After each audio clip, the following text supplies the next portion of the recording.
नमस्कार।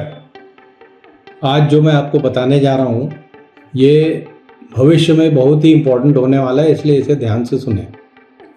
अभी अभी अहमदाबाद में कुछ स्टूडेंट्स ने एक ऐसे ड्रोन का आविष्कार किया या बनाया, जो भी कह सकते हैं, जिससे आप ग्रेनेड गिरा सकते हैं।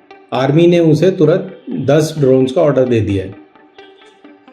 इधर ये जो महिला कह रही हैं, यूएन की रिप्रेजेंटेटिव है, इनका कहना है कि पिछले 10-12 महीने से जो लड़ाई चल रही है, या इससे थोड़े ज़्यादा समय थे, जो इजराइल ने लड़ाई जारी कर रखी है गाज़ा में, उससे तेल अवीव स्टॉक एक्सचेंज का 180% के करीब बढ़ गया है उसकी वैल्यू।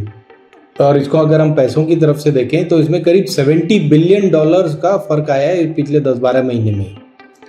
और इसके मुख्य जो लाभकर्ता जिसे हम कहते हैं, जो कंपनियां इसका मुख्य लाभ उठा रही हैं, वो है लॉकहीड मार्टिन, पेलेंटी और AIP। ये जैसी कंपनियां जो क्या बनाती हैं, सही सोचा आपने, ये बनाती हैं वॉर के लिए इस्तेमाल की जाने वाली एमुनिशन से लेके, मिसाइल से लेके, ड्रोन से लेके मशीन गन्स तक सब कुछ यही कंपनीज बनाती हैं। और इनके उसमें इजाफा हो रहा है, इनकी अपनी काबिलियत में, इनकी अपनी हैसियत में इजाफा हो रहा है। तो इन सब का हमारे ऊपर क्या असर होने वाला है? पिछले कुछ सालों में 2010 के बाद से खासकर, लेकिन इसमें तेजी आई 2015 के बाद से, जब से मोदी गवर्नमेंट आई है। प्राइवेट कंपनीज को वेपन डिफेंस प्रोडक्शन में आने की इजाज़त दे दी गई। इससे पहले कौन करते थे? इससे पहले सिर्फ सरकारी कंपनियां करती थी, हैल करती थी, या मझगांव डॉक करता था, मझगांव डॉक में वॉरशिप्स बनती थी, मिश्र धातु निगम करता था, ये सब BEL, ये सब सरकारी कंपनियां, सिर्फ पब्लिक सेक्टर कंपनियां वॉर डिफेंस प्रोडक्शन में थी। लेकिन 2015 के बाद से कंपनियों की लाइन लग गई है। इसमें सबसे आगे कौन है? Tata defence, Mahindra defence, L&T और बिल्कुल सही, अडानी। तो ये कंपनीज आ चुकी हैं। रिलायंस सबसे पहले आया था, और अब ये एक प्राइवेट सेक्टर की रेस बन चुकी है, जिसमें कि डिफेंस के सारे वेपनरी और इसकी सारी प्रोडक्शन अब ये कंपनियां करेंगी। और जाहिर बात है कि इनका स्टॉक एक्सचेंज में इनका प्रभाव बढ़ता जाएगा, इनकी वैल्यू बढ़ती जाएगी। आज आप जैसे देख लें, रिलायंस डिफेंस, जो आपकी स्वर्ण डिफेंस के नाम से जाना जाता है, अभी $2-4 बिलियन के कर्जे में है, लेकिन उसकी स्टॉक वैल्यू कितनी है? 320 रुपये, 321 रुपये। तो इसी तरह आप टाटा डिफेंस का देख लें, या महिंद्रा का देख लें, या L&T और अडानी का। इन लोगों ने अभी कुछ भी ऐसा नहीं बनाया है जिससे इनकी वैल्यू इतनी ज़्यादा होनी चाहिए, लेकिन हो गई है। अब आपको मैं सिर्फ एक रिलायंस के बारे में कहानी सुनाऊंगा, बाकी पे हम फिर कभी चर्चा करेंगे। रिलायंस 2010 में एक कंपनी होती थी, निखिल गांधी जिसके प्रमोटर थे, पिपावाव पोर्ट लिमिटेड। निखिल गांधी ने ये कंपनी लॉन्च की थी 2000 के आसपास। 2010 में उसे भारत की प्रथम कंपनी बनी थी जिसे लाइसेंस मिला था वॉरशिप प्रोडक्शन का। और ये उस समय रीजनिंग ये थी कि इससे मझगांव डॉक्स में, जो बॉम्बे में है, उसमें जो वॉरशिप्स बन रही हैं उस पर थोड़ी राहत मिलेगी। तो निखिल गांधी की कंपनी को ये करीब, मेरा ख्याल है, 140 वॉरशिप्स, जो छोटे छोटे, जो हमारे कोस्टल गार्ड्स और इनके लिए यूज़ होते हैं, ये छोटी छोटी वॉरशिप्स बनाने का ऑर्डर मिला, जिससे कि हमारी कोस्टल सर्वेलेंस थोड़ी बहुत इम्प्रूव हो जाए। तो 140 का ऑर्डर मिला था, लेकिन ये कंपनी कभी उसे पूरा नहीं कर पाई। 2013 तक इसे रिलायंस ने खरीद लिया। कौन सा वाला रिलायंस? अनिल अंबानी वाले रिलायंस। 2015 में, अब ध्यान करिए, 2013 में अनिल अंबानी ने 17% शेयर खरीदे थे, और 2015 में उन्होंने मार्केट में ओपन ऑफर दिया कि मुझे पिपावाव पोर्ट लिमिटेड के शेयर्स बेच दिए जाएं, तो उन्हें 25% और मिल गए, और वो चेयरमैन बन गए। उनके चेयरमैन बनते ही मोदी जी ने उन्हें ऑर्डर दिया $3 बिलियन का। यही वॉरशिप्स बनाने का और रिपेयर करने का।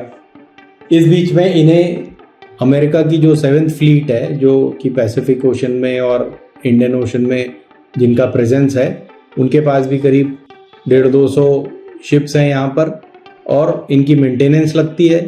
भाई ये सिर्फ जहाज समुद्र में घूमते रहते हैं, इनके मेंटेनेंस बहुत ज़रूरी है, मेंटेनेंस लगती है। और इनके करीब 20,000 सैनिक हैं इस पूरे एरिया में। तो उसका भी इन्हें कॉन्ट्रैक्ट मिल गया, जो कि करीब 2017 में मिला, और मेरे ख्याल से इसका भी करीब वैल्यू $3 बिलियन के आसपास थी।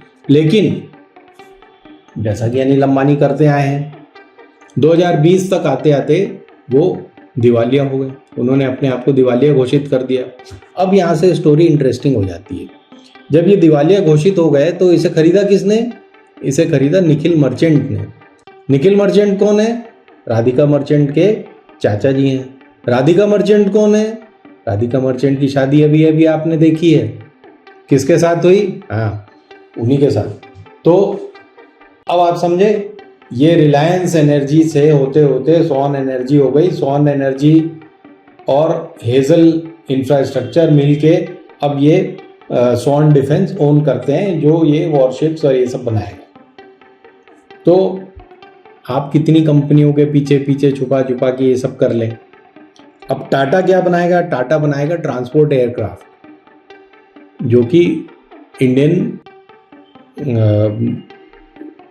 आर्मी को, इंडियन एयर डिफेंस को, इनको सप्लाई किए जाएंगे। महिंद्रा क्या बनाता है? महिंद्रा पहले भी व्हीकल्स बनाना था, बट अब वो थोड़ी एडवांस्ड व्हीकल्स बनाएगा, मोबिलिटी सिस्टम जिसको आप कहते हैं, क्योंकि ये अब हम फ्यूचर में जा चुके हैं।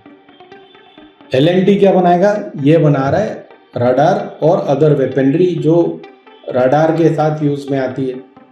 सबसे इंपॉर्टेंट काम कौन करेगा? हाँ जी, अडानी जी करेंगे। क्या बना रहे हैं? वो ड्रोन्स बना रहे हैं। और क्या बना रहे हैं? वो एमुनिशंस, क्योंकि गोली तो मारना ही पड़ेगा ना, हर तरह की गोली चलानी पड़ेगी, और मिसाइल्स। तो ये सब अब कौन बनाएंगे? Private sector. अब आइए पुरानी कहानी पर। पुरानी कहानी क्या है? मतलब हमारी जो शुरुआत हुई कहाँ से? इजराइल के जो युद्ध हो रहा है गाजा में, युद्ध नहीं है ये, एक्चुअली वहाँ पर जेनोसाइड हो रहा है। तो इस जेनोसाइड के बेनिफिशियरीज कौन है? इस जेनोसाइड के बेनिफिशियरीज मैंने जैसा कि आपको पता है, लॉकहीड मार्टिन, AIP और पैलेंटी नाम की कंपनियां हैं। तो इनको फायदा हो रहा है। अब आप जब भी युद्ध के अस्त्र बनाओगे, शस्त्र बनाओगे, एमुनिशंस बनाओगे, तो उसका कहीं उपयोग करोगे, जब भी तो फायदा होगा ना। अब ये प्राइवेट कंपनीज ये युद्ध स्तर पर युद्ध के इक्विपमेंट बनाने की तैयारी कर रही हैं। तो आज से 5 साल बाद क्या होगा, इसके बारे में सोचिए। आखिर ये इतने सारे एमुनिशंस बना लेंगे, इतने सारे ड्रोन्स बना लेंगे, इतने सारे मिसाइल्स बना लेंगे, ये सारे कंपनीज मिलके, इसको इस्तेमाल तो कहीं करना पड़ेगा ना। नहीं तो ये हमारे क्या बोलते हैं, राफेल और MIG की तरह ये रखे रखे खराब हो जाएंगे।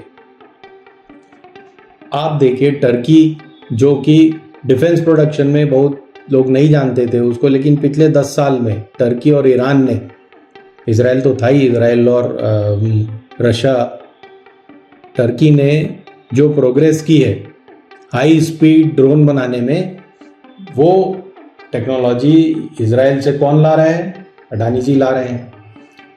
ये सारे मिसाइल सिस्टम्स कौन ला रहा है? अडानी जी ला रहे हैं।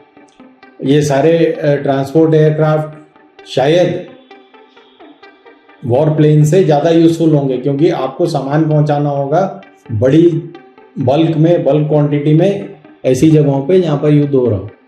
आपको वहाँ पे टैंक पहुंचाने होंगे, ट्रांसपोर्ट किए जाते हैं टैंक भी, बड़ी मशीनरी भी, मोबिलिटी सिस्टम्स, सब कुछ ट्रांसपोर्ट किए जाते हैं एक जगह से दूसरी जगह आपको पहुंचाने।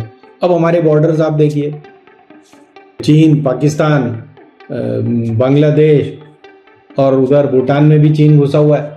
ये कहीं से भी युद्ध हो सकता है, और नहीं होगा तो छोटे मोटे युद्ध तो करते रहने पड़ेंगे, नहीं तो इनका सामान कौन इस्तेमाल करेगा, और हमारा स्टॉक एक्सचेंज कैसे बढ़ेगा। हम ऐसी आशा करते हैं कि ऐसा कुछ भी नहीं होगा, लेकिन गाजा हमारे सामने है, इजराइल का एक्सपेरिमेंट हमारे सामने है। इजराइल में कुछ ऐसा नहीं होता जिससे कि उसे एक्सपोर्ट करके बहुत ज़्यादा फ़ायदा होने वाला हो। वो सबसे ज़्यादा उनके पास क्या है, ये वो जासूसी की टेक्नोलॉजी इस्तेमाल करते हैं, हैकिंग वैकिंग की, ये जो उनके सारी कंपनीज़ हैं, ड्रोन्स की, मिसाइल्स की, और ये जो अमेरिकन कंपनीज़ को उन्होंने अपने यहाँ पे जगह दे रखी है, उसको इजराइल की इकॉनमी पूरी इन पर टिकी हुई है। आगे चलकर ऐसा नहीं हो कि हमारी ये जितनी बड़ी कंपनियां हैं इनकी भी सारी इकॉनमी युद्ध इक्विपमेंट बनाने में, युद्ध इक्विपमेंट सजाने में ही न टिक जाए आकर। ध्यान दीजिए, विचार करिए। धन्यवाद।